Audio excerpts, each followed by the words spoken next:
voltamos, vamos direto ao Supremo Tribunal Federal, retomado então neste momento, na primeira turma da Corte, o interrogatório dos 8 réus. Vamos ouvir agora o advogado então de Mauro Cid. Por favor. A grande preocupação do presidente, do meu ponto de vista, sempre foi encontrar uma fraude nas urnas, né? Coisa que sempre foi muito ostensivo, né? Da opinião do presidente. Então, ele sempre buscou uma fraude nas urnas. Presidente, só essa pergunta. Obrigado, viu? Agradeço ao doutor César Bittencourt. Então, agora, na ordem alfabética das defesas, eu passo a palavra ao doutor Paulo Renato Garcia Sintra Pinto, advogado do réu Alexandre Ramagem Rodrigues. Boa tarde, Excelência. Boa tarde, doutor Procurador-Geral da República. Boa tarde, ministro Luiz Fux. Eminentes colegas, boas tardes. Excelência, não, a defesa de Alexandre Ramagem não tem perguntas. Passo a palavra ao doutor Demóstenes Torres, advogado do réu Almir Garnier Santos. Excelentíssimo senhor ministro Alexandre de Moraes, Sua Excelência, ministro Luiz Fux, Sua Excelência, o Procurador-Geral da República, Paulo Gonet, senhores procuradores da República que acompanham doutor Paulo Gonet, senhora serventuária, senhores advogados, meus colegas e senhores acusados, senhoras e senhores, jornalistas, quem mais aqui se encontra. Uma pergunta só, Excelência, porque vou cumprir o que Vossa Excelência disse, não vou repetir o que Vossa Excelência perguntou. Eu agradeço. Nem o doutor Paulo Gonet. Então, só uma pergunta que foi... Doutor Demóstenes, o duro é o doutor Zé. Que até chegar nele, cada vez eu vejo ele riscando alguma coisa lá. Mas vai dar certo. Mas tem várias. Ótimo. Vamos lá, doutor Demóstenes. Então, uma pergunta só e diz respeito à primeira pergunta que Vossa Excelência fez. É uma contradição. No dia 28 do mês de agosto de 2023, o réu colaborador Mauro César Barbosa Cid depôs pela primeira vez na Polícia Federal. E ele menciona os grupos que Vossa Excelência também mencionou. Eu queria só ler antes de fazer a pergunta. Nas folhas 15, ou na folha 15, ele diz, nesse sentido, indagado sobre os elementos que têm conhecimento em relação aos referidos fatos investigados, respondeu que depois que acabou o período eleitoral, então o presidente Jair Bolsonaro recebia diversas pessoas, sempre no Palácio da Alvorada, que as pessoas que visitavam então o presidente formavam 3 grupos distintos, que tinha um grupo bem conservador, de linha bem política, que aconselhava o presidente a mandar o povo para casa e colocar-se como um grande líder da oposição, que dizia que o povo só queria um direcionamento, que para onde o presidente mandasse o povo iria, que o grupo era formado pelo senador Flávio Bolsonaro, o AGU Bruno Bianco, Ciro Nogueira, então ministro da Casa Civil, e o brigadeiro Batista Júnior, então comandante da Aeronáutica.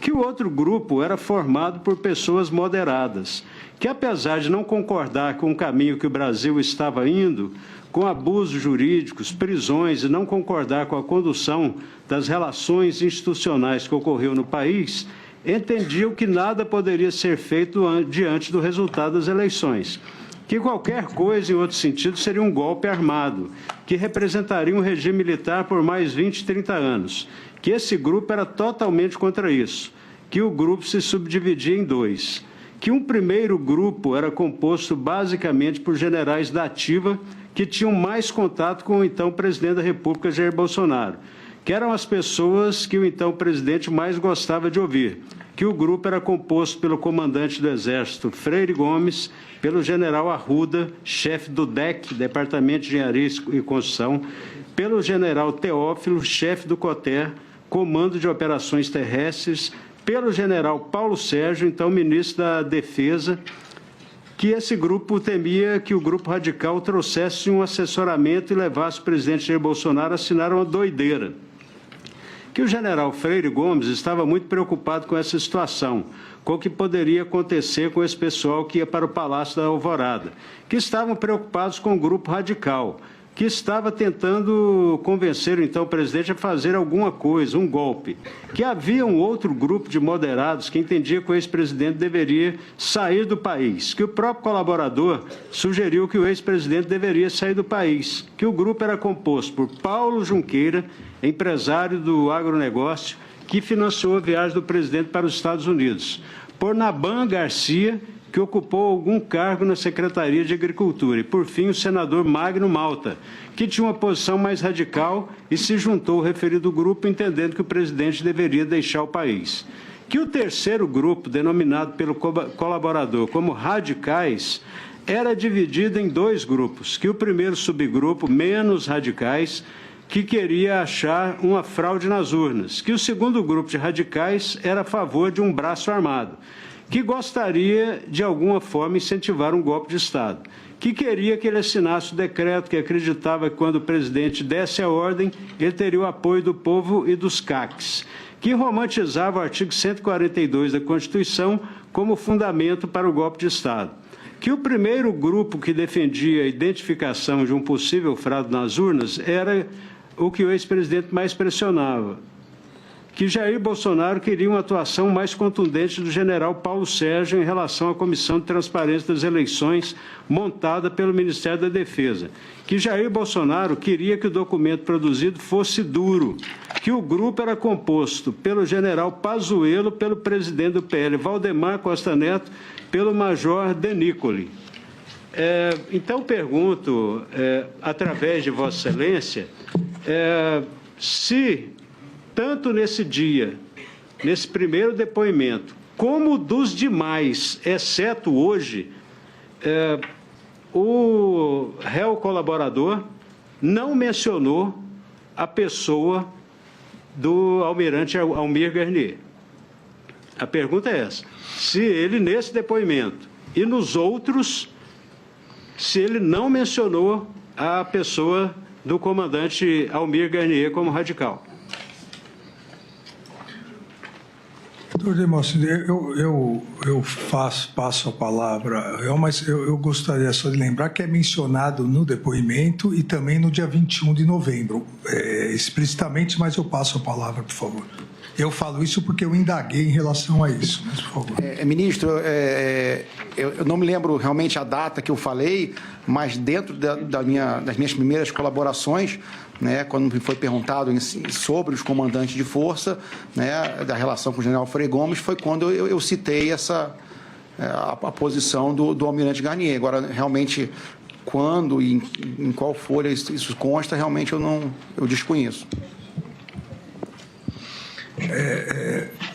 Para que haja esclarecimento e não paire dúvida, as folhas 17 do termo de depoimento 3576708, do dia 28 do mês de agosto de 2023, que foi citado pelo eminente advogado, consta, abre aspas, no final da página, que o colaborador saiu da sala, não participando do restante da reunião, que depois o general Freire Gomes relatou ao colaborador o conteúdo do que conversaram, que o ex-presidente apresentou o documento aos generais com o intuito de entender a reação dos comandantes das forças em relação ao seu conteúdo, que o almirante Garnier, comandante da Marinha, era favorável a uma intervenção militar, afirmava que a Marinha estava pronta para agir, que aguardava apenas a ordem do ex-presidente Jair Bolsonaro, que, no entanto, o almirante Garnier condicionava a ação de intervenção militar à adesão do Exército, pois não tinha capacidade sozinho. E depois isso é repetido no depoimento que foi feito aqui no Supremo Tribunal Federal em 21 de novembro de 2024. Ministro, só para esclarecimento. A palavra é de Vossa Senhoria. Vossa Excelência perguntou sobre grupos. Eu também perguntei sobre grupos. Esse é o depoimento do dia 7, dele acerca do dia 7, que eu não vou perguntar mais, porque Vossa Excelência já perguntou, não é? Então, são coisas distintas. O primeiro, ele disse que a primeira pergunta que Vossa Excelência fez, que ele participava dos grupos dos radicais. Então, ele não disse isso, nem aqui, exceto aqui, nem ali no primeiro depoimento, nem em nenhum dos outros 3. Inclusive, o prestado a Vossa Excelência junto com o Procurador-Geral da República, Paulo Gonet.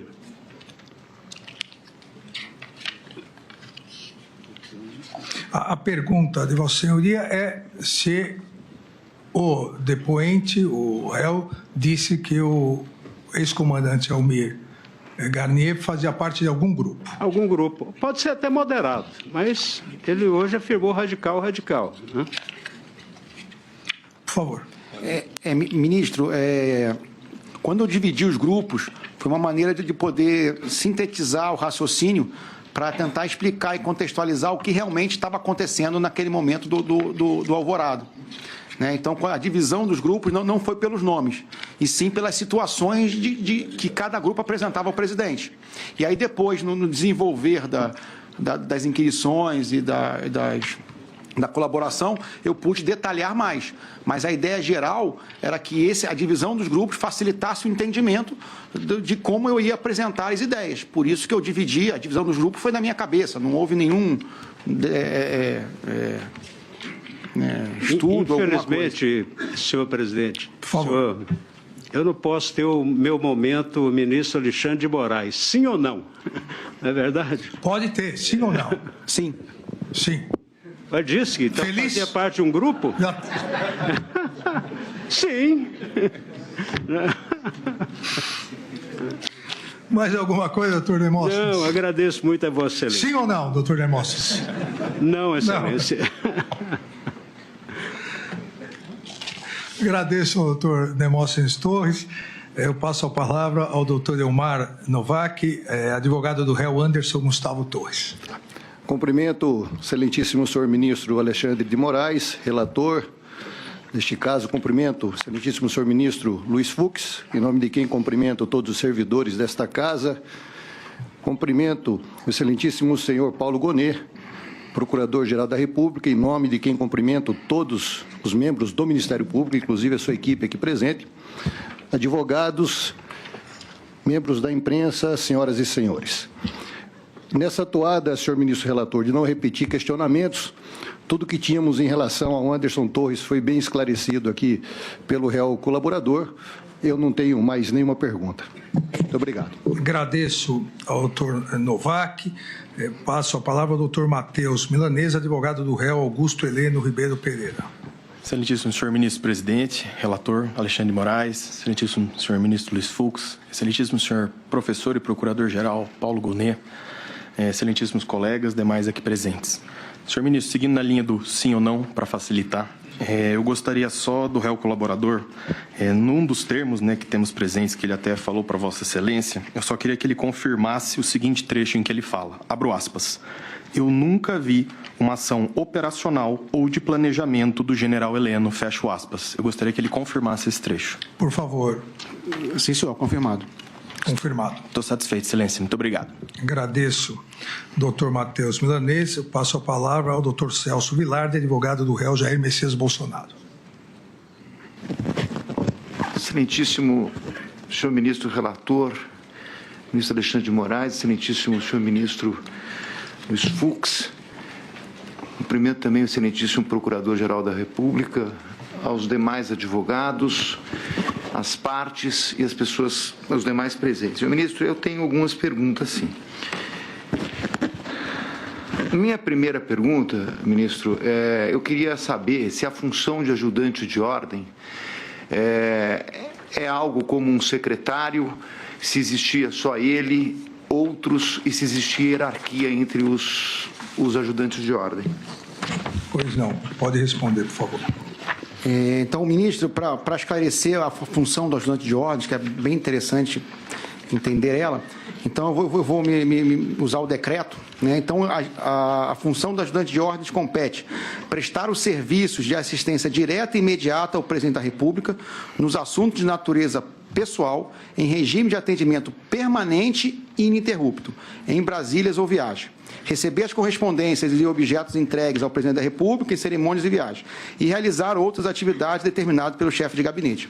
Então, basicamente, o ajudante de ordens ele deveria atender às necessidades do presidente de maneira direta, imediata, permanente e ininterrupta. Então, tudo a toda hora. E, para isso, nós tínhamos uma equipe com em torno de 32 civis e militares, em qual eu era o chefe.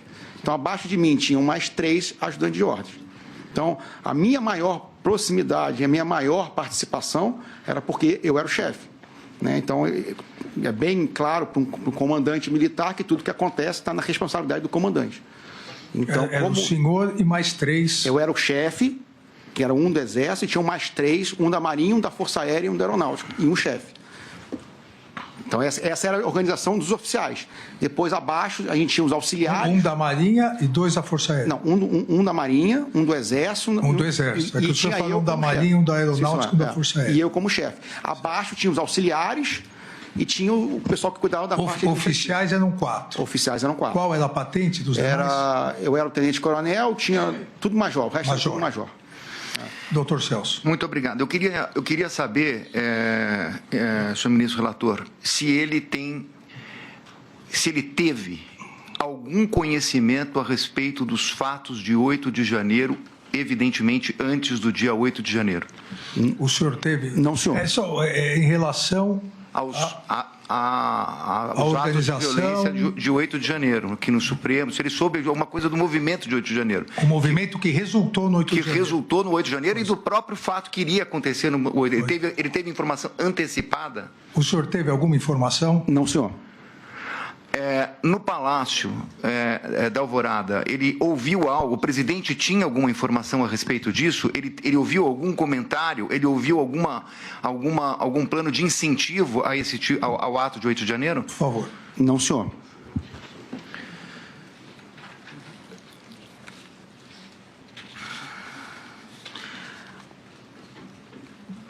Tem uma frase, senhor ministro relator, que ele respondeu 2 vezes, eu anotei aqui entre aspas, não foi encontrada, se não for encontrada a fraude, nada vai acontecer. É o que ele disse que repetia em diversas mensagens para diversos interlocutores. A minha pergunta é, ele afirmava isso com uma certeza própria, o presidente afirmou isso para ele? Se não houver fraude, não vai acontecer nada? Isso foi uma afirmação do presidente? A questão do doutor Celso se não houvesse fraude, não haveria golpe. Se houvesse fraude, haveria golpe. Essa é a questão, doutor Celso? É isso. Não foi encontrada a fraude, nada vai acontecer. Essa é a questão. Por favor. Doutor ministro, uma das primeiras mensagens minhas que eu troquei, né, com o Cavalieri, eu creio, logo no começo, deixa eu ver se eu achar aqui.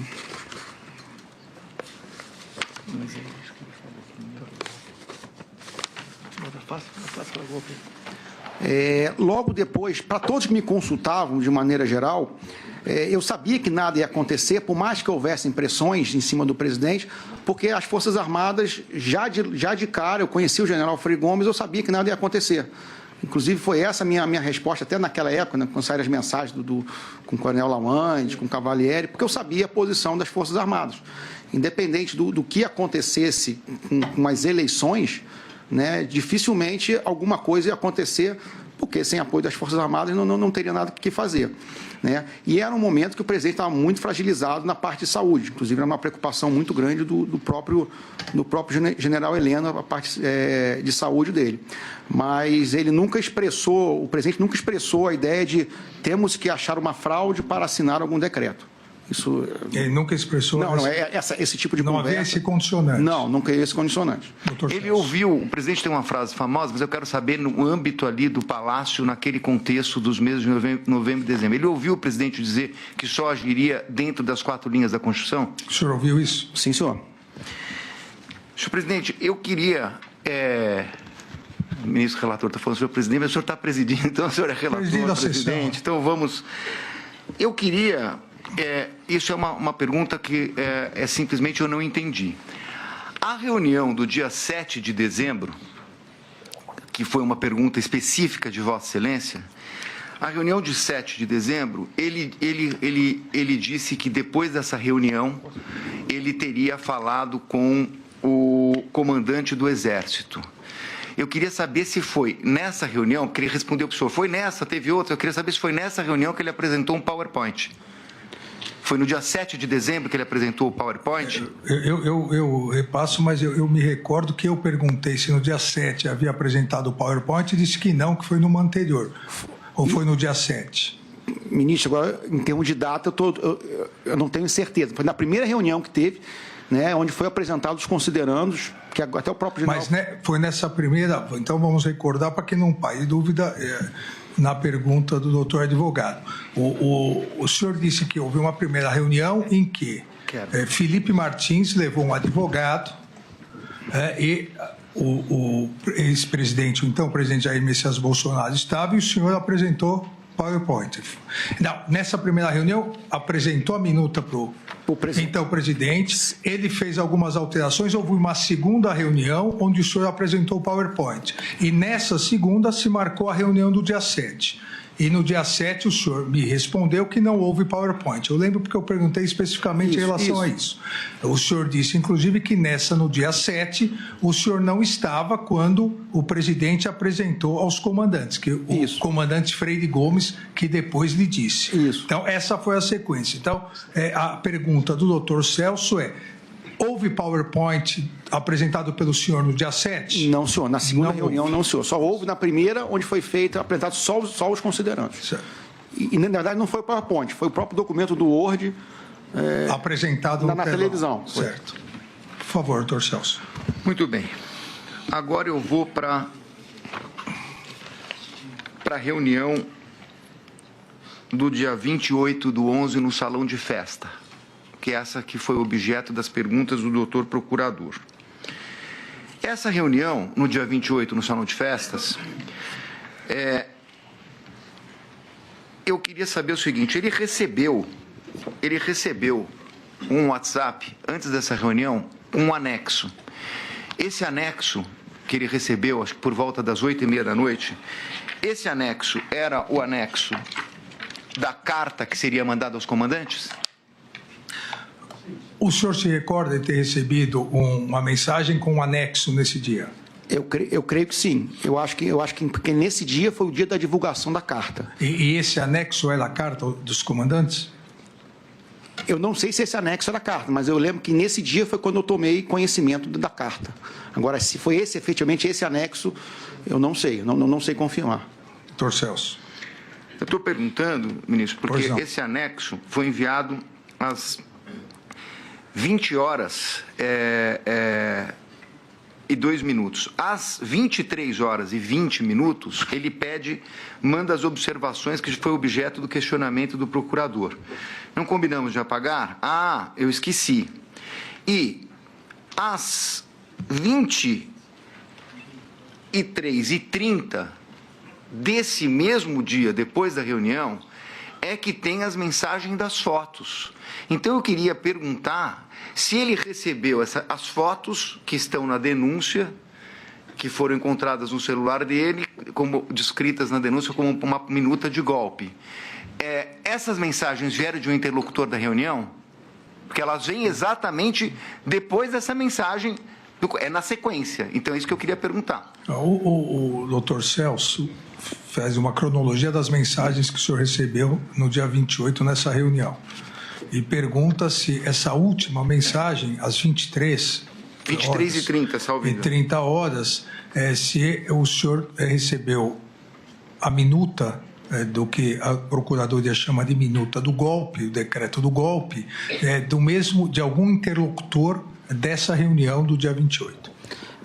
Eu não sei afirmar, porque realmente eu não me recordo quem mandou. O senhor não se recorda de quem mandou nenhuma nem a outra? Nem um anexo, nem o outro. Né? Porque, como eu falei para o senhor, eu recebi um volume muito grande, às vezes eu pedia, queria ler, me mando, mas para quem eu pedi ou para quem me mandou, aquela foto, né, que é essa minuta que o doutor está falando, a denúncia. Eu não me lembro quem mandou.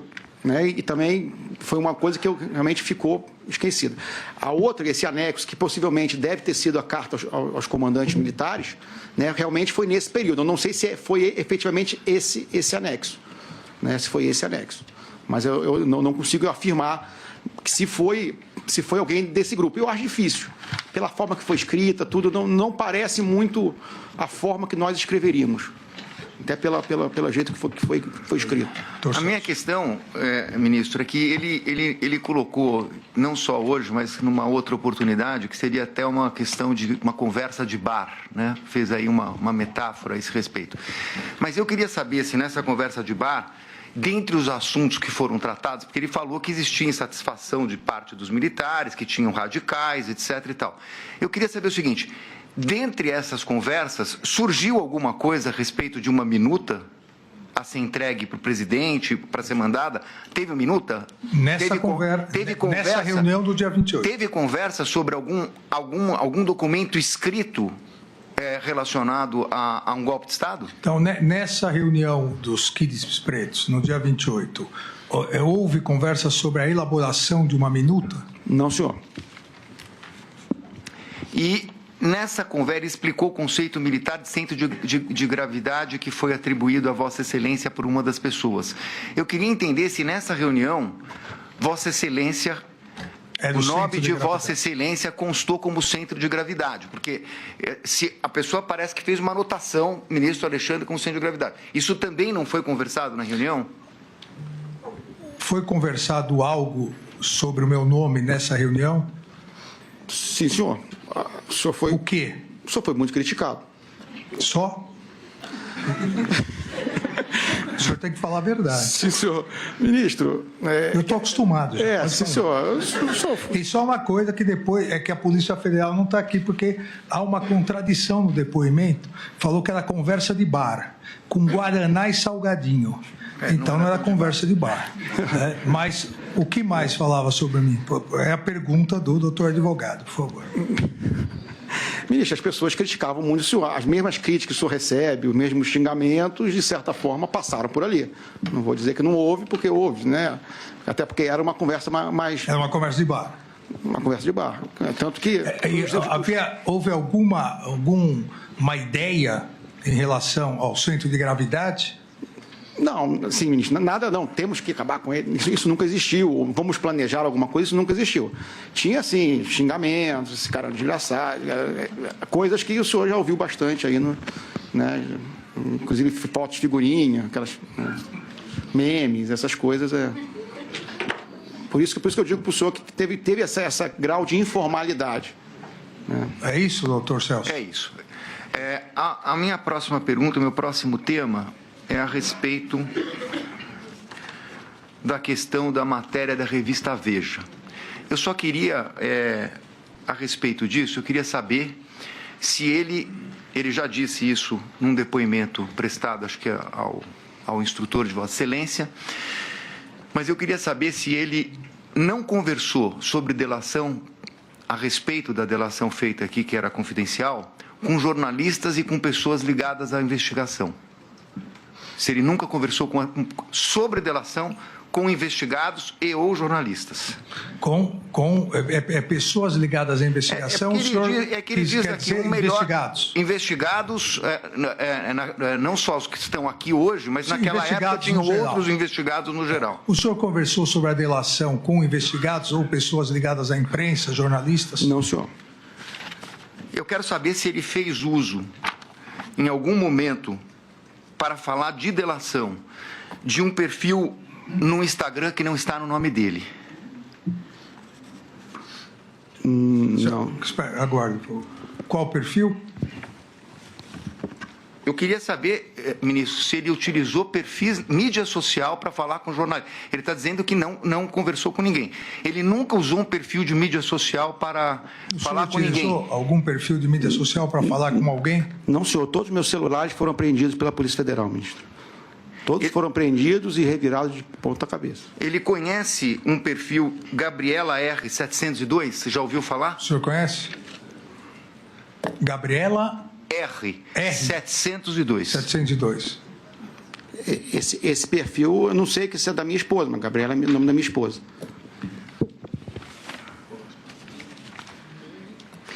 Essa é uma outra pergunta que eu ia fazer, mas acho que ele já respondeu, mas só para confirmar. Não houve nenhum telefone que ele tenha utilizado que não tenha sido apreendido pela Polícia Federal, especialmente quando Vossa Excelência determinou a busca depois da matéria da revista Veja, ele não teve nenhum celular que não tenha sido apreendido? Todos foram apreendidos novamente. Eu tenho 9 celulares apreendidos pela Polícia Federal, 3 computadores e 2 ou 3 iPads da minha filha. Muito bem. Agora, ministro, já me encaminho para o final, mas eu queria abordar a reunião com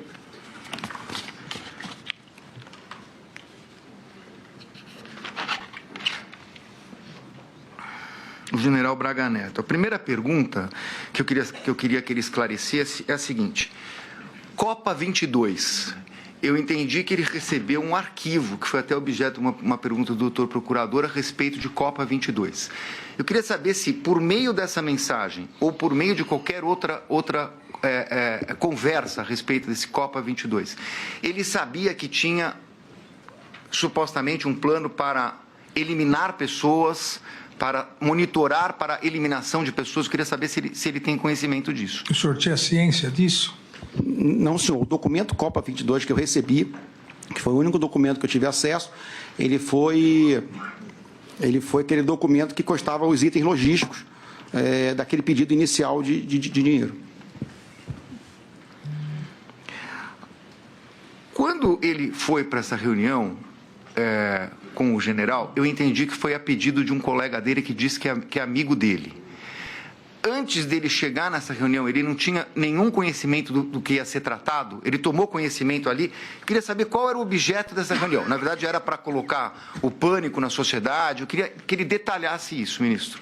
O senhor tinha, quando o senhor foi procurado para marcar essa reunião com o general Braga Neto, qual foi o móvel do pedido, a finalidade do pedido? Como eu já falei anteriormente, na primeira conversa que eu tive com os 2 militares, eles estavam se mostrando muito indignados com a situação política do país, a situação até eleitoral. E gostariam de saber o que podia ser feito, o que tinha para ser feito. E eu falei, não, eu não tenho nada para fazer, eu não tenho articulação nenhuma. Mas se quiserem conversar com o general Braga Neto, até porque já estavam querendo ir para Brasília, até tirar foto com o presidente, aquilo da foto com o presidente não é verdade. Eu falei, aproveita, vamos lá, fala com o general Braga Neto, tira foto com o presidente e vocês conversam. Então, foi um pouco nesse sentido, a sugestão de encontrar o general Braga Neto. Doutor. Então, ministro, eu queria entender o seguinte: se a conversa vou fazer uma aproximação, tem um trecho da denúncia aqui, folhas 141 dos autos, em que o Procurador-Geral da República diz o seguinte: a reunião foi descoberta a partir dos diálogos encontrados nos dispositivos eletrônicos dos denunciados. Em 8/11/2022, Mauro César Barbosa Cid enviou mensagem via aplicativo WhatsApp a Rafael Martins de Oliveira solicitando rascunha alguma coisa e obteve a resposta: fica tranquilo, está sendo feito. O que ele pediu para ser rascunhado? O que foi pedido para ser rascunhado? Como eu falei inicialmente, eu repito, o rascunho foi do pedido logístico, o pedido do que ele precisava para poder subsidiar o pedido de financeiro. Quem fez o pedido? Foi o Major de Oliveira. Não, mas espera um pouquinho, ministro. Aqui, assim, essa mensagem é do dia 8/11/22. É 2 dias antes da reunião. Ele já sabia que tinha uma necessidade financeira? Eu entendi que ele ficou sabendo da necessidade financeira pelo e-mail do Copa 22 que ele recebeu. Não foi isso não.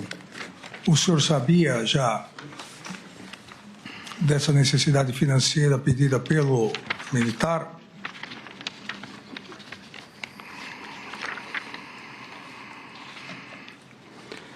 Não, senhor. Tanto que a minha primeira conversa a minha primeira conversa com o de Oliveira e com o Ferreira Lima foi nos dias 10 e 11 de novembro, quando eu estava em Goiânia. Se eu não me engano, dia 10 e 11 de novembro eu estava em Goiânia. E me parece que a reunião foi dia 12. Nesses dias anteriores, eu não tive contato com eles. Doutor Celso. É que eu estou perguntando porque o procurador que está transcrevendo uma mensagem que ele está falando 9 e 10. Eu sei o dia que foi a reunião, é que a mensagem é do dia 8.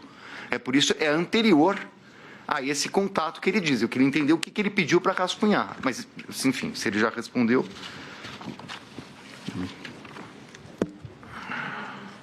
O general Teófilo, ele tinha intimidade com o general Teófilo? É um general que ele conversava várias vezes? O senhor tinha alguma intimidade com o general Teófilo? Ou tem? Não, senhor. Não, senhor.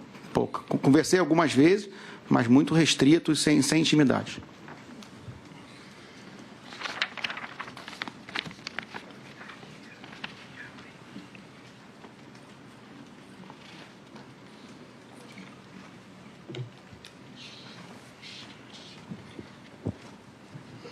Desculpa, ministro, é que eu só estou fazendo... Fique à vontade, doutor Celso. Só estou fazendo a minha lista Não aqui. tem problema. Ministro, só para aproveitar Por favor. essa pergunta, esse questionamento que Qual ele falou. delas? Esse primeiro dessa data de 8 de novembro. Sim. Só para contextualizar, a minha ida em Goiânia dia 10 e 11 foi porque eu já ia participar de uma reunião com os comandantes, porque eu já ia assumir no outro ano. Então, eu não sei se essa mensagem tem a ver com a lista de alguma coisa que ia ser tratada na reunião, ou rascunha alguma coisa que você queira que eu fale na reunião, ou que eu tome ciência. Eu não sei dizer porque eu não me recordo. Porque 10, eu estava me preparando para essa reunião, que seria a minha primeira reunião como o futuro comandante de um batalhão de Goiânia. Foi ele que cuidou, ministro, e se foi ele que cuidou, ele podia dar algum detalhe sobre a questão da mudança do presidente da República, quando que foi pedida, quando chegaram, como é que começou essa mudança, se foi durante o mês de dezembro ou não? A mudança do Alvorada... Da Alvorada, mudança dos móveis, de coisas pessoais. Móveis não, perdão, de coisas pessoais. O senhor que cuidou dessa transferência, essa mudança do presidente? Não, senhor. Essa transferência ficou na responsabilidade da equipe que já estaria com ele. Né, que parece que foi tocado pelo Coronel Câmara, pelo Crivellati, para a equipe que ficava. Eu não participei dessa movimentação da mudança do presidente. Ele sabe se o presidente em algum momento convocou, ou pensou em convocar, ou teve alguma atitude relativa a conselhos da República? Ele tomou conhecimento disso? O senhor tomou conhecimento? Não, senhor. O presidente nunca comentou de convocar Conselho de República ou de Defesa.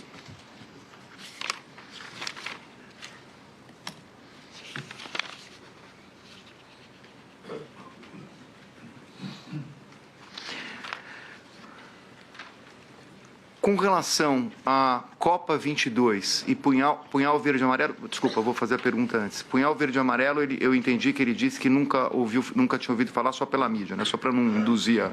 Exato. Foi isso que o senhor disse. Sim, senhor.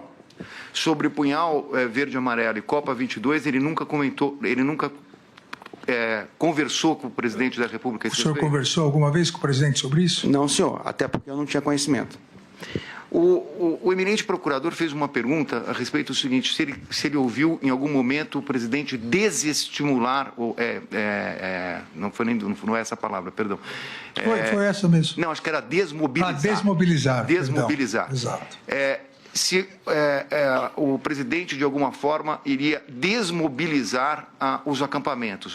Como ele já respondeu, a minha pergunta é o seguinte, ele ouviu alguma coisa para mobilizar as pessoas a irem para o acampamento por parte do presidente? Eu até complemento a questão do doutor advogado. Se o senhor ouviu alguma coisa do então presidente Jair Bolsonaro para mobilizar e se ouviu também alguma coisa para manter como estava. Seriam duas questões diferentes. Sim, senhor. Uma coisa que, inclusive, o presidente falou, quando vinham esses grupos mais conservadores falar para o presidente, um dia ele deu a seguinte resposta, não fui eu que chamei eles aqui, não sou eu que vou mandar eles embora. Então, isso acho que responde a... Mas também nunca fez nada para mobilizar. Ele nunca mobilizou, o senhor nunca ouviu isso? Ele nunca mobilizou, mas também não mandou embora. Certo. Não fui eu que mandei embora, não fui eu que chamei, não fui eu que vou mandar embora. Satisfeito com isso? Satisfeito, ministro. Agora estou quase encerrando. Não há pressa.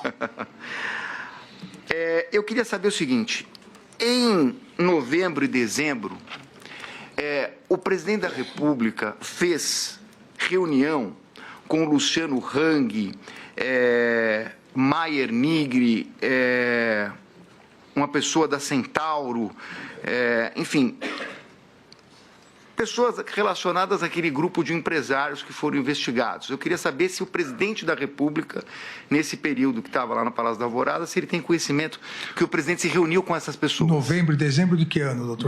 De 22. 2022. 22. O senhor tem conhecimento? Pós-eleição. Pós-eleição, se houve reunião com esse grupo de empresários? Eu acho que não. Quase certeza que não. Mas não me recordo. O senhor, como ajudante de ordens, o senhor não ficava, obviamente, porque é impossível ficar 24 por 24. Qual era o seu turno, a sua escala? Na verdade, ministro, o que acontecia? Para explicar o funcionamento da ajudância de ordens. A gente tinha oficialmente um ajudante de ordem dos 4, oficialmente com o presidente em cada dia, né? Mas eu, como era o comandante, era o chefe, eu estava todo dia lá. E no final do ano, praticamente, depois das eleições, nós tivemos baixa de 2 militares. Um tinha ido para o exterior, outro já estava transferido. Então, a gente ficou basicamente com 2 ou máximo 3 ali. Então, o que aumentou essa rotatividade. Mas, funcionalmente, por eu ser o chefe, eu estava todo dia no Alvorada. Independente se não fosse o meu dia. Eu sempre estava lá. Doutor Celso. Ministro, à luz da resposta dele, eu tenho um áudio aqui do telefone dele que está nos autos. Posso colocar? Por favor. Porque eu não sei. Ô, general, bom dia. Ontem o presidente, eu senti que ele já praticamente, acho que desistiu de qualquer coisa ou de qualquer ação mais contundente.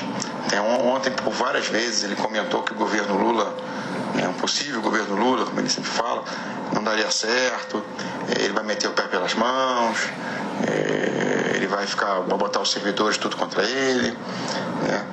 Tanto que ontem ele comentou e pediu para deixar tudo andar em termos de relatório, que não quer que ninguém fique pressionando nada. Ele conversou bastante tempo com o Valdemar também, ontem no começo da tarde. Ontem o general Pazuello esteve com ele dando sugestões, ideias de como ele podia, né, de alguma forma, tocar o artigo 142, né, alguma coisa assim. Ele me conversou, não quis nem saber, não deu bola, né, para que o general Pazuello estava levando para ele. Também deixou o general Paulo Sérgio tranquilo com relação ao prazo de entrega e o que vai ser escrito no relatório. Inclusive, deu até a entender que o que tiver lá tá bom, né? O que escrever tá ótimo, né? O próprio aquele outro relatório da IVL, que deve estar saindo também, ele não quis pressionar o Valdemar, deixou rodar, né? E na conversa que ele teve depois com os empresários, ele tava o Hang, tava aquele cara da Centauro, tava o Meia Nigre, né? Ele tava o cara do Coco Bambu também. Ele também, tipo, que falou, ó, o governo Lula vai cair de podre, né? E o pessoal ficou um pouco de moral baixa, porque os empresários estavam querendo pressionar o presidente a pressionar o MD a fazer um relatório, né, contundente, duro, né, para virar jogo, aqueles negócios. E ele mesmo já descaracterizou e já falou que talvez os empresários, né, vocês que vão se prejudicar muito com o Lula. Então, presidente, eu queria perguntar... O senhor vai pedir aditamento da denúncia? Não. Em relação aos empresários e ao Pazuello? Não, presidente, não, fiquei na dúvida. Não, é que na verdade, os empresários que foram aqui mencionados, eu não vi entrada no Palácio, por isso eu perguntei. Aqui nós temos e ele está falando de uma reunião, então eu queria saber se ele estava mentindo para contar uma história para o interlocutor, se é verdade. O senhor não se recorda? Não me recordo dessa Qual mensagem. A data? Com a data dessa e quem foi Começo de 8 de novembro. 8 de novembro. 8 de novembro. E foi para quem essa mensagem? Para um general, porque começa assim: oi, general. Bom, possivelmente foi para o general Freire Gomes, né? Se não está identificado, possivelmente foi para o general Freire Gomes, que era o general que eu tinha uma interlocução mais direta. Mas isso era o que acontecia, mostrava os altos e baixos das conversas que se tinham. Tanto que tem outra mensagem com o general Freire Gomes, que quando eu falo que o presidente estava mal, eu peço para ele vir falar com o presidente que o presidente estava mal. Então, esse era um pouco da realidade que estava acontecendo no Alvorada nesse momento. Mas eu não me recordo da reunião com os empresários. Realmente eu não me recordo.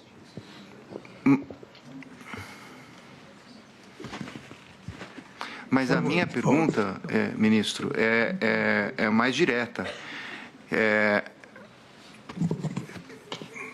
Se ele disse que não houve a reunião... Não, ele disse que ele não se recorda. Pode ter ocorrido a reunião. Pode ter ocorrido? Pode. O presidente se reunia com várias pessoas, eu não vou lembrar 2 meses de agenda. Até Foi porque... exatamente por isso que eu perguntei se ele ficava 24 por 24. Não, normalmente eu ficava. Só que nesse período, qual foi a data, ministro? 8 de novembro. Não, 8 de novembro eu estava lá. 8 de novembro eu estava. 8 de novembro. 8 de novembro eu estava lá. É porque nesse período também eu passei 4 semanas fora. Então, por mais que eu não estivesse acompanhando, eu tinha contato, eu ligava para os outros ajudantes para saber o que estava acontecendo. Mas pode ter acontecido a reunião e não tem como lembrar de 8 semanas de reunião pós-eleição. Esse áudio consta no relatório de análise da Polícia Judiciária 4401196, juntado aos autos. Não tenho mais perguntas, Excelência. Agradeço, doutor Celso Pilardi. Eu agora passo a palavra ao doutor André Farias, falando pelo réu Paulo Sérgio Nogueira de Oliveira. Por favor. Excelentíssimo senhor ministro presidente relator, ministro Alexandre de Moraes, eminente ministro Fux, eminente procurador-geral da República, professor Gonê, colegas da advocacia, os acusados e todos que nos acompanham, recebo meus cumprimentos. Ministro, são breves esclarecimentos e a primeira indagação é se o coronel Cid se recorda se pelos idos de novembro o general Paulo Sérgio chegou a conversar com ele, informar ele, comunicar a ele que tinha entregue um discurso ao presidente da República. Se tinha entregue? Um discurso. O general Paulo Sérgio. Isso. O senhor se recorda, após as eleições? Isso. Idos de novembro ali.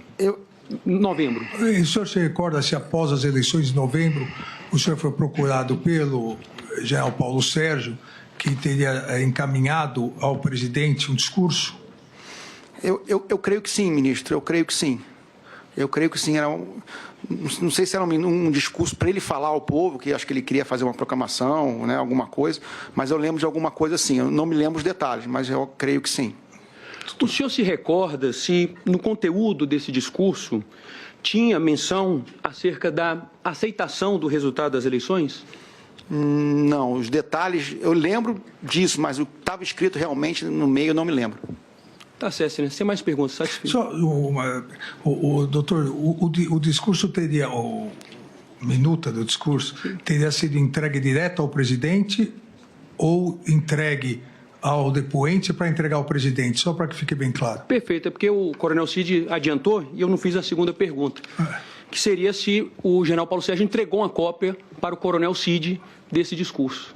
Entregou uma cópia, senhor? Eu não me recordo se essa cópia se foi entregue para mim ou foi direto para o presidente ou o general. Eu lembro que teve alguma coisa. Eu lembro que teve alguma coisa, só que eu não me lembro detalhes. Ok. Satisfeito, sem mais perguntas. Obrigado, doutor André Farias. Eu passo a palavra agora ao doutor José Luiz Mendes Oliveira Lima, falando pela defesa do réu Walter Souza Braga Neto. Eminente presidente e ministro relator Alexandre de Moraes, eminente ministro Luiz Fux, registro aqui o respeito que tenho pela Corte e pelos seus integrantes, eminente procurador-geral da República, doutor Paulo Gonê, senhoras e senhores serventuários da Justiça, eminentes advogados que divido hoje a defesa, doutor César Bittencourt e testemunha e réu colaborador Cid. Eu realmente diminuiu bem as minhas perguntas, presidente, mas eu tenho algumas ainda. Eu peço a paciência de Vossa Excelência, até porque o colaborador mencionou o meu cliente em algumas oportunidades. Presidente, eu gostaria que Vossa Excelência perguntasse ao colaborador se é correto afirmar que a entrega do dinheiro que ele mencionou a Vossa Excelência hoje, numa sacola, é um detalhe relevante. Eu vou indagar, mas relevante para quem? por contexto de todas as questões que foram aqui abordadas a você. Relevantes para a investigação. Exatamente. O senhor considera relevante para a investigação a entrega do dinheiro? No meu ponto de vista, na minha opinião, ela se tornou relevante a partir daquela operação de novembro, eu acho, de 2024, no final do ano. A operação Punhal Verde e Amarelo. Isso. Dezembro, pois não. Então, por que, excelência, eu gostaria de saber do réu colaborador, ele demorou 1 ano e 3 meses para trazer este fato ao juízo e a todas as pessoas desses autos? Pode responder. Porque inicialmente isso para mim estava dentro de um contexto de uma manifestação que era teoricamente, né, dentro do que o Exército aceitava e até a Justiça legal e legítima, tinha apoio dos militares de alguma forma, e tudo que foi tratado para mim estava sendo direcionado àquelas manifestações. Então, na minha cabeça, eu vi que era um dinheiro para tentar ajudar, trazer manifestantes para amigos, né, manifestantes para manifestação, para engordar a manifestação. Eu não levei para o lado que seria para tentar ou planejar alguma coisa. Por isso que eu não achei relevante essa informação e... doutor, mas o senhor não acha relevante, acha normal um ex-ministro candidato a vice-presidente da República entregar dinheiro dentro de uma caixa de vinho para manifestantes? Mesmo que não fosse, ou eventualmente não tivesse sido por uma operação para neutralizar alguém, isso seria normal? Isso normal não seria, mas naquele contexto das manifestações na frente dos quartéis, muita gente vindo, muita gente apoiando, eu não vi ali nada de... Não vou dizer que não vi nada demais, mas como foi pedido ajuda, foi um amigo que pediu, tentei conseguir de alguma forma o que eu consegui dentro do meu conhecimento ali, né? Mas eu não vi naquele momento como algo de hipótese criminal, né? Essa foi a minha colocação no momento. Doutor. Sim. Ele presta o primeiro depoimento em 8 de 23, ele fala a Vossa Excelência dia 21 de novembro de 24. Mas, pois bem, tentando também lembrar a memória do réu colaborador, ele disse a Vossa Excelência que o dinheiro teria sido entregue pelo general Braga Neto. A pergunta é objetiva. Não foi um empresário do agro que teria entregue esse dinheiro ao réu colaborador? Não, senhor, para mim não. Aguarde só. O que ele disse, mas eu vou pedir para reiterar, é que quem teria arrumado o dinheiro seria um empresário do agro, mas quem teria entregue fisicamente o dinheiro teria sido o general Braga Neto, é isso? Sim, senhor. E a minha pergunta é ao contrário. Minha pergunta é se não foi um empresário do agro que entregou essa sacola ao... Exato, isso. Não foi. Não foi. Perfeito. Agora eu vou ter que, olhando, ministro... Fique à vontade, Vossa Excelência e todos já fizeram várias perguntas. E também, acho que ele falou mais ou menos, mas eu preciso, evidentemente, estressar um pouco essa situação. O primeiro depoimento, a colaboração é de 8 de 2023. Nesta colaboração, ele não menciona este encontro na casa de Braga Neto. Por qual motivo? Doutor, o senhor pode responder. Porque, da mesma forma que eu não falei do dinheiro, né, foi a mesma lógica que eu naquele momento, tinha na minha cabeça como certeza. Que era mais uma conversa de pessoas que não tinham capacidade nem voluntariedade de fazer muito, só queriam conversar, queriam estar com o general, mostrar indignação pelo que estava acontecendo. Então, naquele momento, eu não vi nenhuma necessidade ou que fosse algo que pudesse resultar alguma coisa. Tanto que só depois, quando a investigação prosseguiu, que eu fiquei sabendo de alguma coisa, dentro daquele espanto todo, eu falei, não, realmente, tudo bem, então pode ter mais coisas que sejam interessantes a investigação. Mas naquele momento, quando em setembro, quando eu comecei a fazer o acordo de colaboração, na minha cabeça, volto a falar que era como eu expliquei para o ministro Fux, às vezes era bravata, era reclamação, era desabafo de pessoas que estavam indignados com o que estava acontecendo. E eram amigos, a gente tem amigos, de repente a gente consegue uma foto com o presidente, consegue falar com um com o outro. Então, foi um pouco essa visão que eu tinha. Depois, quando a investigação recrudesceu, né, apresentou outras coisas, eu falei, então tem mais isso que realmente pode ser que encaixe. Doutor. Eu vou voltar mais adiante nesse tema. Agora, eu queria falar um pouco sobre os áudios da revista Veja. O senhor já respondeu ao eminente ministro relator, também ao doutor Celso Vilardi. Mas eu gostaria de saber algumas coisas. O senhor se recorda quando essa conversa ocorreu, em qual período aproximadamente? A Polícia Federal, quando analisou meu celular, ela disse que foi um dia depois do meu depoimento na Polícia Federal. Essa conversa foi pessoal ou essa conversa foi por telefone? Desculpa, não. Espere eu passar. Sim, senhor, desculpa. Por favor. Pode ir. Pela análise que a Polícia Federal fez dos áudios, me parece que alguém que eu estava falando por telefone, como se tivesse pegado outro telefone e botado o próximo para gravar. Ele disse pela distância, pelos cortes que foram feitos, né, dá para ver que eu estou numa conversa, que eu não estou simplesmente mandando áudios, que eu estou numa conversa. Esse foi o parecer da Polícia Federal. E toda a lista de pessoas com quem eu conversei, eu não sei com quem poderia ter feito isso. O senhor conversou com várias pessoas a respeito da sua colaboração? Não. Eu conversei, as pessoas com quem eu falei naquele dia, eu não sei com quem que eu falei isso aí, ou com quem que eu desabafei. O senhor não se recorda com quem o senhor se desabafou? Sim, senhor, não me recordo com quem eu desabafei. Após aqueles áudios, o senhor foi chamado para uma audiência pelo juiz instrutor do eminente relator, correto? Positivo. Tem um determinado momento que o senhor falou o seguinte, no depoimento referente a PET 11767, pesa 97, minuto 23h20 a 23h36, eminente presidente. Ele, delegado, disse que teve uma reunião que aconteceu na casa de fulano de tal.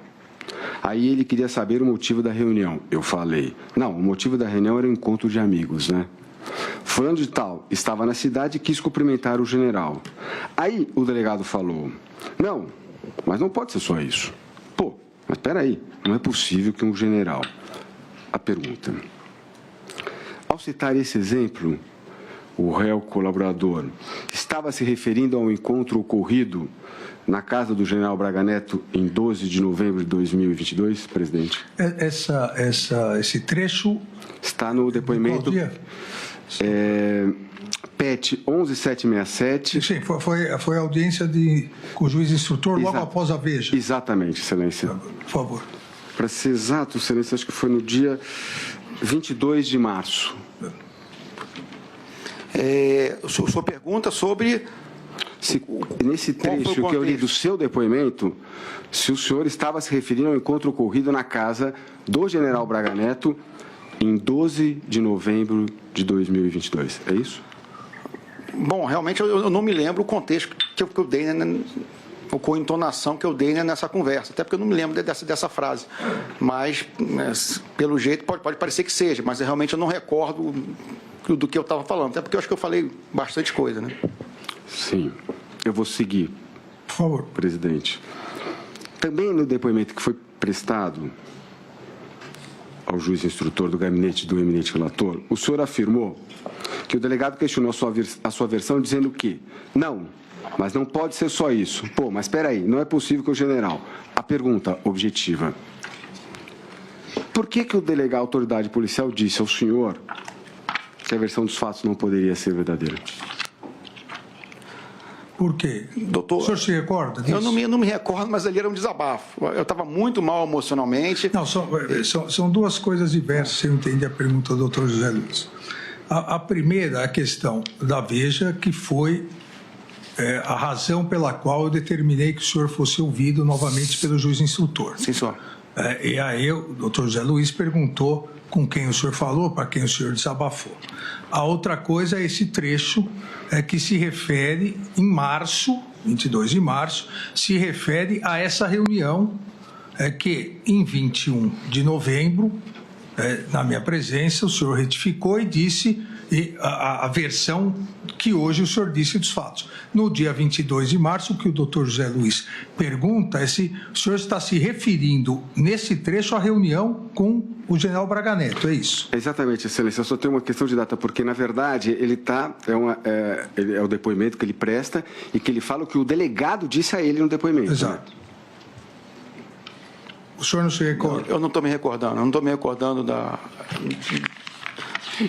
do que eu falei. O que eu falei no depoimento. Exatamente. Eu não me recordo, os detalhes do que eu falei no depoimento. O que eu lembro, né, era que, de certa forma, a minha narrativa não enquadrava, não casava com o caminho que a investigação estava tomando. Pode ser nessa linha aí de argumentação. Perfeito. Para mim, estou satisfeito, presidente. Posso seguir? Por favor. Gostaria de perguntar ao depoente se, ao final dessa audiência, o senhor foi determinado a sua prisão, certo? Sim, senhor. O senhor passou mal nesse dia? Passei, sim, senhor. O que o senhor teve? Acho que a pressão baixou. Tá.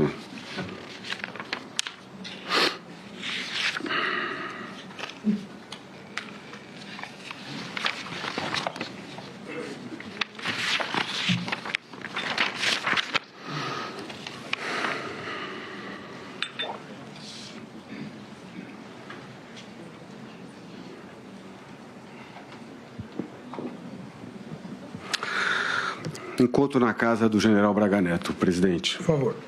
Várias questões já foram colocadas, eu tenho algumas. Em determinado momento, só para perguntar, o senhor confirma o que o senhor disse aqui hoje, que o senhor ficou de 10 a 15 minutos nessa reunião, é isso? Na casa do general Braga Neto? Creio que sim. Não sei dizer exatamente quanto tempo, não cronometrei nem nada, mas talvez tenha sido por isso. É o senhor que disse esse dado. Mas assim, se não foram 15, foram 40 minutos, nós podemos ficar entre 10 e 15 ou 20? Não sei, não sei afirmar com precisão. Mas não foram 40 minutos, 1 hora, com certeza não foi. Perfeito. Foi menos de meia hora? Eu creio que sim, ministro. Creio que sim. Sobre esse encontro, presidente, o senhor Mauro Cid afirmou que Rafael e Hélio se mostravam propostos a fazer uma ação que gerasse alguma mobilização de massa. E chegaram a falar em mobilizar os caminhoneiros para o país bloquear a estrada. Eu queria saber se isso o senhor ouviu, porque o senhor não mencionou aqui hoje, o senhor ouviu esse diálogo na casa do general Braga Neto? O senhor se recorda de ter ouvido isso? Não diretamente, mas estava dentro do bojo das ideias que podia ser feito. Né? Inclusive, essa ideia dos caminhoneiros sempre foi rechaçada pelo presidente e pelo general Braga Neto.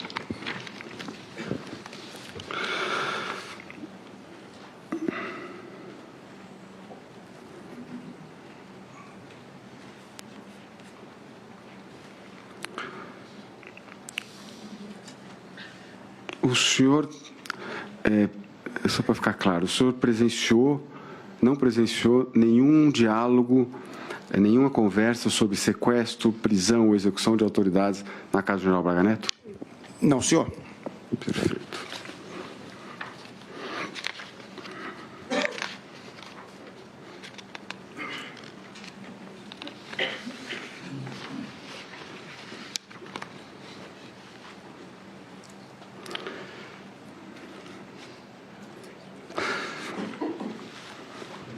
O depoimento que o senhor prestou em 21 de novembro de 24, inclusive o eminente procurador Paulo Gonet lê um trecho, presidente, que fala no caos social. Mas num outro trecho, o senhor diz o seguinte: general, eu não sei o que... Evidentemente, o Braga Neto. Aí eu fui procurar o general Braga Neto. Não sabia o que tinham planejado e falei: general, eu não sei o que foi conversado aí, mas eles estão precisando de dinheiro. Eu não sei o que foi conversado aí. O senhor sabia ou não sabia? Porque o seu depoimento, presidente, me desculpe, é que tem trechos que ele fala uma coisa e tem outros trechos que ele fala coisas completamente contraditórias. Vamos recordar o que foi dito até agora e o senhor responde à pergunta do doutor Zé Luiz. O senhor disse que ficou entre 10, 15, meia hora, 40 minutos, nós fechamos em meia hora, né, no máximo em meia hora, o senhor disse que ficou, e enquanto o senhor lá estava, constou nas respostas às minhas indagações e do doutor Procurador-Geral, enquanto o senhor lá estava, o que foi conversado, e os dois que foram visitar o general Braga Neto, era o desgosto com o resultado das eleições, o desgosto com o rumo do país, e que teria que ser feito alguma coisa para causar um caos social. Ponto. A partir daí, o senhor disse, num primeiro momento, que tinha que fazer um link para o presidente, tinha que ir embora, e depois recordou que o general Braga Neto pediu também para você ir embora, ou aproveitou esse momento, dizendo que aí iam começar as questões operacionais. Então, o que está perguntando o doutor Zé Luiz é o seguinte: o senhor ouviu essa primeira parte do caos social de Gauzá ou não? E se o senhor ouviu ou não alguma coisa específica. É isso, doutor Zé Luiz? Sim, é Por porque o caos social, o que eu quis dizer eram discussões do que estava acontecendo. Não houve nada... como é que eu vou dizer? A palavra caos social que eu usei era o que estava falando na caminhoneiros, traz gente para uma manifestação na frente dos quartéis. Então, era esse tipo de mobilização com as pessoas que estavam ali na manifestação. Isso o senhor ouviu? Isso eu ouvi, isso eu ouvi. Aí depois, se teve um planejamento, se fizeram lista de que eu não participei, eu não sei, que eu acho que corrobora com esse áudio aí, que eu também não me recordo, que eu não sei o que aconteceu, mas eles querem dinheiro. Eu também não sei se o general Braga Neto sabia também, ou que ponto que o general Braga Neto sabia, eu não estou afirmando isso. Eu estou dizendo o que aconteceu, que eu solicitei o dinheiro para ele. Doutor Zé Luiz. Obrigado. O senhor se recorda o horário que o senhor saiu da casa do general Braga Neto para a reunião que o senhor tinha? Não me recordo. Não se recorda? Não. Se recorda a hora que terminou a reunião? Também não me recordo. No Palácio? Do Palácio? Não, não me recordo. O senhor não se recorda a hora que o senhor chegou lá também? Não vou lembrar. Detalhe, vou voltar à questão do dinheiro, presidente, que ele já disse que é relevante. O senhor sabe quando, onde, o horário e o dia que foi entregue essa suposta sacola? Também, efetivamente, horário, dia, local. O local eu sei que foi no Alvorada, mas o horário também não creio que foi pela manhã, né? Mas eu não me recordo exatamente o horário. O senhor está afirmando que foi no Alvorada, é isso? Foi, com certeza foi no Alvorada. O senhor lembra a sala do Alvorada? Eu lembro porque que, como era dinheiro, eu deixei do lado no batente da minha mesa ali, eu botei um pouco escondido ali para ninguém mexer até que o pessoal viesse buscar. Não onde o senhor guardou, onde ele foi entregue. Me foi entregue, o local efetivo eu não me lembro. Talvez na garagem ou ali no corredor, na sala dos agentes de ordens ali, mas eu lembro que me marcou foi que eu peguei e até escondi para deixar embaixo da mesa, perto do meu pé ali, para ninguém mexer. Pode ter sido numa garagem, é isso? Pode ter sido na garagem do Alvorada. Que deve ter câmeras lá, eu imagino. Pode. Mas não me recordo, efetivamente aonde, O senhor também disse ao eminente ministro Alexandre de Moraes, em determinado momento, que o general Braga Neto seria o elo entre os manifestantes e o ex-presidente, né, em termos de informações e tal. O senhor tem prova disso? Não, senhor. O general Braga Neto, ele todo dia, ou às vezes ia 2 vezes por dia, 1 ou 2 vezes, ele atualizava o presidente do que estava acontecendo. Né? A pergunta é objetiva. O senhor tem prova dessa? Não, senhor. Não tem? Não, senhor. Ok.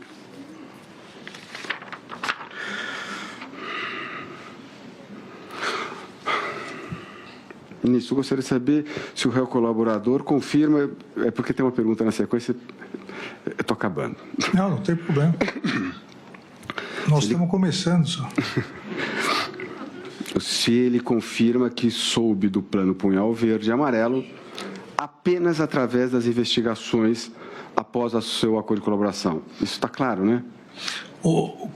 Quando que o senhor soube do plano ou da operação Punhal Verde e Amarelo? Foi pela imprensa quando houve a operação pela manhã. Quando houve a operação. E que de tarde eu iria depor na Polícia Federal, que eu já tinha sido convocado, acho que uns 3, 4 dias antes. Ok. Então, portanto, após o acordo de colaboração dele, correto, ministro? Sem dúvida, isso foi mais de ano, foi um ano depois. Então, um ano e vamos lá. 2 meses, 3 meses. Em um dos seus depoimentos, o senhor foi questionado, folha 633, 633 versos da PET 11767, ministro. Em um dos seus depoimentos, o senhor foi questionado se o general Braga Neto era o único a saber do documento punhal verde e amarelo. O senhor deu uma resposta longa e, em dado momento, disse o seguinte: quem estava realmente era o general, 3 pontinhos, junto, era o general Braga Neto. Considerando que o senhor afirmou hoje que desconhecia completamente o plano punhal verde e amarelo e só tomou conhecimento dele pela imprensa, como é que o senhor poderia saber as pessoas que eram ligadas a esse plano? Por favor. Eu não me recordo de ter dito que o general Braga Neto conhecia o plano. Satisfeito, excelência. Obrigado. Agradeço, doutor Zé Luiz de Oliveira Lima. Com isso, nós encerramos o interrogatório do réu colaborador, réu Mauro César Barbosa Cid. Agradeço ao réu, agradeço ao doutor César Bittencourt.